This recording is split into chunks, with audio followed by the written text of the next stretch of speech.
সকালবেলা ঘুম থেকে উঠলেই মনে হয় আজকের দিনটা যেন ভালো কাটে, আজকের সকালটা যেন ভালো কাটে। আসলে প্রত্যেকটা দিনের শুরুই হয় এইসব ভেবেই যে আমাদের দিনটা যেন বেশ ভালো কাটে। দিনের প্রত্যেকটা কাজকর্ম যেন ভালোই, ভালোই মিটে যায়। আসসালামু আলাইকুম, কেমন আছেন আপনারা সবাই? আমি আলহামদুলিল্লাহ ভালো আছি। আশা করছি আপনারা যে যেখান থেকে আমার আজকের ব্লগটি দেখছেন, সবাই অনেক ভালো আছেন এবং সুস্থ আছেন। বেশ কয়েকদিন হলো মানে ৩-৪ দিন হলো আমি বেলকনিতে আসি না। গাছগুলোকে একটু দেখি না, সকালবেলা পাখিদের কিচিরমিচির শব্দ শুনি না। তো আজকে মনে হলো যে আজকে একটু যাই, আমার গাছপালাগুলোর কি অবস্থা সেটা একটু দেখি। মাশাআল্লাহ, একদম মনে হচ্ছে যেন ময়ূর পেখম মেলেছে। আমার গাছগুলো একদম মাশাআল্লাহ বৃষ্টির পানি পেয়ে সুন্দরভাবে ময়ূরের পেখমের মতো মেলে পড়েছে। দেখে আসলে মনটাই ভালো হয়ে যায়। এই গাছগুলোকে একদম ছোট থেকে এই পর্যন্ত দেখতে মানে চোখের সামনে বড় হতে দেখে মনে হয় যেন মানে এরা আমার বাচ্চা। আসলেই কত সুন্দর সৃষ্টি। নিজের হাতে ছোট্ট একটা ডাল লাগিয়ে সেখান থেকে কত বড় হয়েছে। মাশাআল্লাহ। যাই হোক, সকালবেলা নিজের জন্য একটু নাস্তা রেডি করে নিয়েছি। ঘুম থেকে উঠে খুব ক্ষুধা লেগেছিল।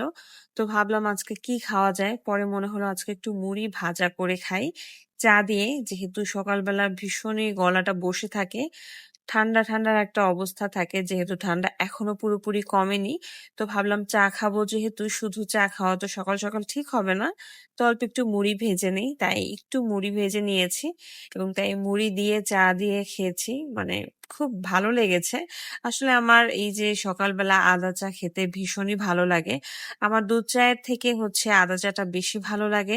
তবে দুধ চা হচ্ছে দোকানে গিয়ে টঙের দোকানে বসে হচ্ছে কনডেন্স মিল্কের যে দুধ চাটা হয় ওইটা খেতে আবার ভীষণ ভালো লাগে। তবে সেটা হচ্ছে মাঝে মধ্যে, নট এভরিডে। প্রত্যেক দিনের জন্য আমার দুধ চা খাওয়াটা খুব একটা ভালো লাগে না। রং চাটাই বেস্ট লাগে। যাই হোক, একা, একা বসে, বসে খুব সুন্দর করে আরাম করে আয়েশ করে নিজের জন্য ভাবছি যে নিজের ভবিষ্যৎটা নিয়ে ভাবা উচিত এখন। অনেকদিন তো হলো বাসায় আছি। জব ছেড়ে দিয়ে বাসায় বসে আছি। মনে হচ্ছে যে না, অনেক বেশি দিন হয়ে গিয়েছে। মানে বছর পার হয়ে গিয়েছে। এরকম লাগছে, যদিও এখনো কোনো বছর পার হয়নি। তাও নিজের কাছেই খারাপ লাগছে। আসলে প্রত্যেকটা মেয়ে মানুষেরই অল্প কিছু হলেও নিজের বলে ইনকাম করা উচিত। এটা আসলে সত্যি কথাই। আমি যেটা মনে করি প্রত্যেকটা মেয়ে মানুষেরই উচিত। সেটা অল্প হোক